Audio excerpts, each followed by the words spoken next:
The wind that night didn't howl. It cut. It moved through the streets like something with teeth, stripping warmth from anything foolish enough to be outside. The kind of cold that made your lungs ache, that turned breath into clouds of white and froze them before they could drift away. The man had worked late, later than he should have, and now he was paying for it. His fingers were numb inside his gloves. His face stung. All he wanted was to get home, lock the door, and let the heater do its work. But then he saw it. At first it was just a shape, small, dark against the snow that had begun to gather beneath the street lamp. He almost walked past, almost convinced himself it was nothing.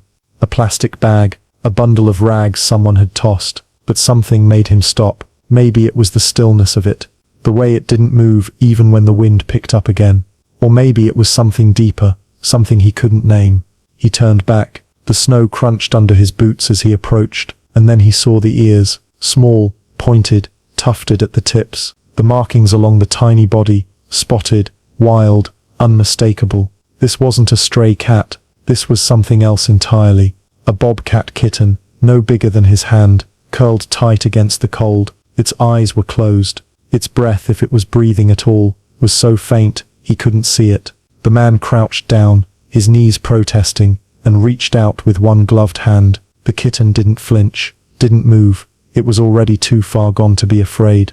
He didn't think, he just acted. He pulled off his coat, wrapped the kitten inside, and pressed it against his chest. The cold hit him immediately, but he didn't care. He turned and started walking, fast, then faster, until he was nearly running through the empty streets. His breath came hard, his heart pounded, and beneath his coat, against his ribs, he felt the faintest flutter of life, fragile, fading, but still there. The house was warm when he stumbled through the door, but it wasn't enough. Not yet. He moved on instinct now, his hands shaking as he cleared the kitchen table and laid the kitten down on a towel. It didn't respond. Its body was limp, its fur stiff with frost. He grabbed heating pads from the closet, plugged them in, wrapped them in more towels. He filled a basin with lukewarm water and began to thaw the kitten's paws, one at a time, careful not to shock the system. Slow, controlled. Everything had to be slow. He had no idea what he was doing. He wasn't a vet. He wasn't a wildlife expert. He was just a man who couldn't walk away from something dying in the snow, so he did what he could. He worked through the night, checking the kitten's temperature, adjusting the heat, watching for any sign of improvement. Hours passed. The clock on the wall ticked. The wind outside rattled the windows, and still the kitten didn't move. By 3 in the morning, doubt had set in. Maybe it was already too late. Maybe he'd brought home a body, and just hadn't accepted it yet. He sat back in his chair, exhausted, and rubbed his face with both hands. Just make it through the night, he whispered to the tiny form on the table. Just one night, then I'll get you real help. But even as he said it, he wasn't sure who he was trying to convince. That's when he heard it. A soft sound from the hallway, the padding of paws on hardwood. He looked up and saw Milo standing in the doorway. Milo was his cat, a grey tabby with green eyes, and a personality that could best be described as selectively affectionate. He tolerated the man. He tolerated the routine, but he didn't tolerate disruptions. New smells, new sounds, new anything. Milo's default response was to disappear under the bed and sulk for hours. So when the man saw him standing there, staring at the table, he expected the usual, a hiss, a flattened ear, a quick retreat. But Milo didn't retreat. He stepped closer, slowly, his body low, his movements careful, as if approaching something sacred.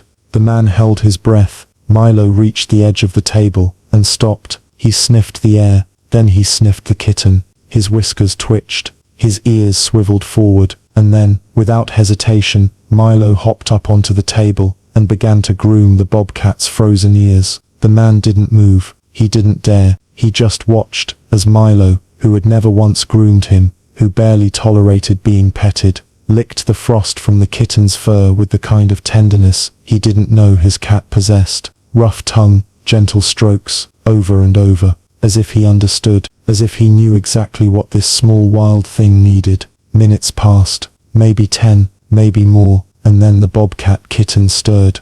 Just a twitch at first, a shift of the head, then its eyes opened, just slits, clouded and unfocused, but open. It made a sound, barely a sound, A faint mule, weak and broken, but unmistakably alive. Milo didn't stop. He kept grooming, kept warming, and the man sitting in his kitchen at 3 in the morning felt something crack open inside his chest, something he couldn't name, something that made him realize, even then, that this wasn't going to be just one night. By dawn, the house cat had made a choice the man couldn't explain and couldn't undo. The man woke to silence, not the comfortable kind, the kind that made his heart skip. He'd fallen asleep in the chair sometime after 4, his neck stiff, his back aching. Now the morning light was spilling through the window, and the table where he'd left the bobcat kitten was empty. Panic shot through him.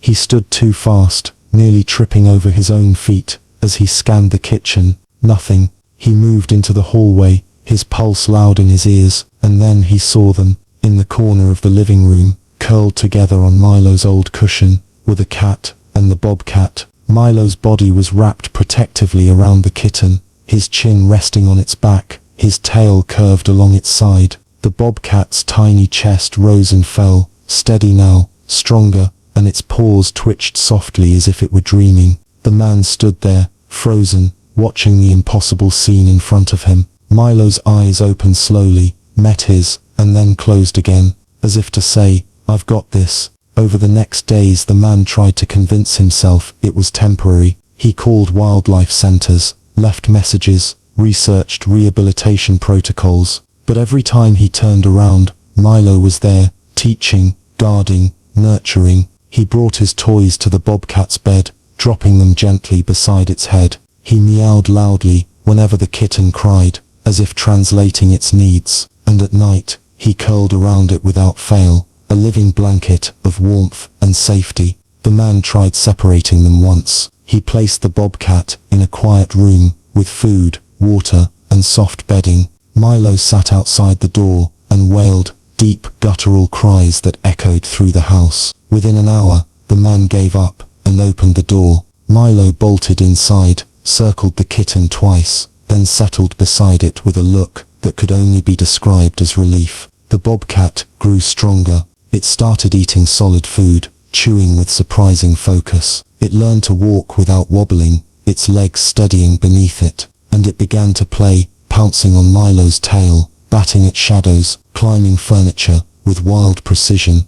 But it also learned gentler things, head bumps, slow blinks, the way Milo would press his forehead against the man's hand and wait. One evening, the man sat on the floor, and watched them together, Milo grooming the bobcat's face, the bobcat kneading Milo's side with tiny claws, and he realized, with a weight that settled deep in his chest, that this wasn't temporary anymore. Something beautiful, something he hadn't asked for, and didn't fully understand, was unfolding in his home, and he had no idea what to do about it. 3 weeks in, the bobcat's paws no longer looked fragile, they looked powerful. Its legs had lengthened, muscles forming beneath spotted fur. When it played now, there was weight behind every pounce, precision in every movement. The man watched it stalk across the living room one afternoon, body low, eyes locked on a toy mouse, and felt his stomach tighten. This wasn't a kitten anymore. This was a predator, learning what it was meant to be. Milo didn't seem to notice, or maybe he didn't care. He still played with the bobcat, still groomed its ears, still slept beside it every night. But the play fighting had changed. The bobcat was stronger now, faster, and sometimes Milo would yelp when claws dug in too deep. Yet he never retreated, never hissed. He simply adjusted, rolled with it, came back for more. The trust between them hadn't wavered, but the man's worry had. He made the call he'd been avoiding, a wildlife rehabilitation center, 2 hours away. The woman on the phone was kind but firm. "If he's healthy and mobile, he's ready for transition," she said. "The longer you wait, the harder it gets, for all of you." The man thanked her, hung up, and sat in silence for a long time. He knew she was right. He'd known it from the beginning, but knowing didn't make it easier. He built an enclosure in the yard, nothing permanent, just enough space for the bobcat to explore, to test its instincts. Wire mesh, wooden platforms, branches for climbing. The bobcat took to it immediately. It scaled the highest perch within minutes, scanned the yard with sharp eyes, stalked insects through the grass. It looked wild out there. It looked free, and every evening when the man opened the door to bring it inside, the bobcat would pause at the threshold and press its face against the glass, looking past him, looking for Milo. One night, the man stood in the kitchen and watched Milo sitting by the back door, staring out at the enclosure. The cat's tail twitched, his ears were forward. He wasn't eating as much lately, wasn't playing, just waiting. The man crouched beside him, ran a hand along his back. "I don't know what to do," he whispered. Milo didn't respond. He just kept staring. The stronger the bobcat became, the clearer the truth grew. Letting it go was the right thing, the necessary thing. But it would break something in this house, something fragile and precious that the man hadn't realized existed until it was already too late to protect. And no matter how many times he told himself it was just an animal, just nature taking its course, he couldn't shake the feeling that he was about to lose more than he understood. Spring came quietly. The snow melted, the air warmed, and the bobcat, now sleek and powerful, moved through the enclosure like it owned the world. The man knew it was time. He'd known for weeks, but knowing and doing were different things entirely. The wildlife staff arrived on a Saturday morning. They were professional, efficient, calm. They explained the process. A soft release in a protected area, monitored for weeks, intervention only if necessary. The man nodded through it all, barely hearing the words. He walked to the enclosure one last time, Milo trailing behind him. The bobcat was waiting at the gate, ears forward, eyes bright. It nuzzled the man's hand, then Milo's face, one long deliberate touch, and then it simply walked away. No hesitation, no looking back, just gone, disappearing into the trees, with the staff following at a distance. The house felt too quiet after that. Milo wandered the rooms, crying softly, sharp searching sounds that made the man's chest ache. He checked the bobcat's old bed, sat by the back door,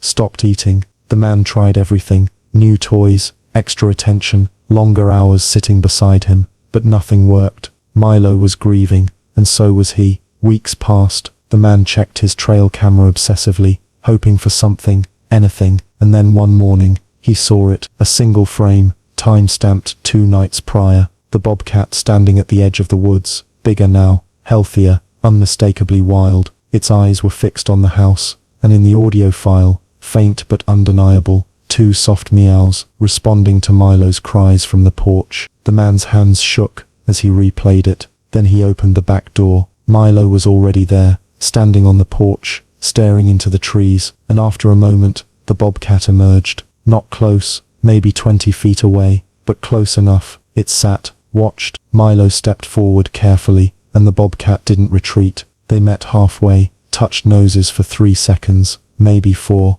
and then the bobcat turned and slipped back into the shadows. The man stood there long after it was gone, Milo still sitting on the porch, tail wrapped around his paws. The cat didn't cry this time. He just watched, waiting maybe, or understanding. Inside, the man sat at the kitchen table and thought about that first night. The coat, the frozen ears, the impossible bond that never should have happened. He'd told himself it was just one night, just a rescue, just temporary. But some things, he realized now, don't measure themselves in time. They measure themselves in the marks they leave behind, in the way a house cat learned to love without fear, in the way a wild thing remembered where it came from, and chose to come back, just once, to say it hadn't forgotten.